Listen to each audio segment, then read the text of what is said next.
BJP party द्वारा एक विशाल rally निकाली गई। इसका यह कारण था कि मालदा में हिंदुओं के ऊपर अत्याचार के विरोध में यह रैली निकाली गई।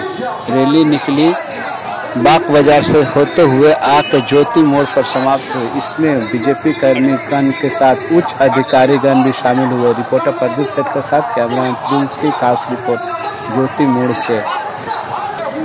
আজকে যে বিশ্ব হিন্দু সভ্যতা তারপরে বিজেপি কারণে হিন্দুদের অত্যাচার উপরে যে আপনাদের র্যালি নিয়েছেন এই বিষয়ে উপরে আপনি কি বলতে চান?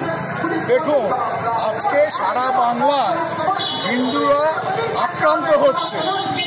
অন্য কোনো সম্প্রদায় সুরক্ষিত থাকুক তাতে আমাদের আপত্তি নেই, কিন্তু এই সরকার হিন্দুদের কেন সুরক্ষা দিতে পারছে না, সেই সুরক্ষা দিতে সম্পূর্ণরূপে ব্যর্থ।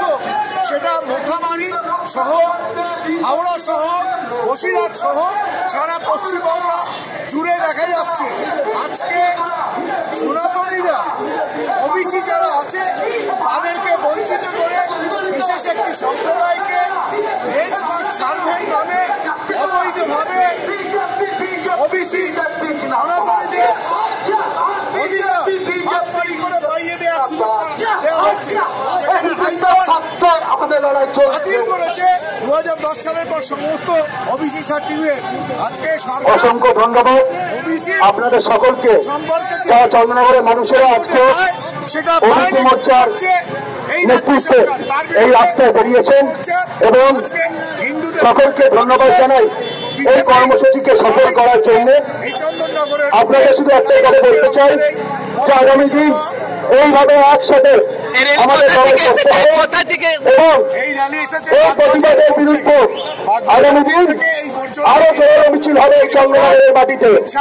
উপস্থিত আছে আমাদের নেতৃত্বরা, আহ্বায়কেরা, এখানে নিমাই দাস থেকে শুরু করে, বন্দনা গাঙ্গুলি থেকে শুরু করে, মনির নায়ক থেকে শুরু করে, কল্যাণ সাউ থেকে শুরু করে, মহেশ পেটকার থেকে শুরু করে, শিপ্রা ঘোষ মজা থেকে শুরু করে সবাইকে ধন্যবাদ। এবং যারা শক্তিকেন্দ্রে প্রমুখরা আছেন, যারা নেতৃত্বরা আছেন, সকলে যারা আজকে এসে ঐক্যবদ্ধ হচ্ছেন এই বাগবাজার থেকে বেতনমূর্তি, তাদেরকে ধন্যবাদ।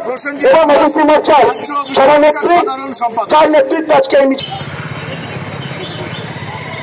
মাফ করবেন, ভাইস প্রেসিডেন্ট প্রসেনজিৎ ঘোষ, প্রশান্ত ঘোষ মহাশয়।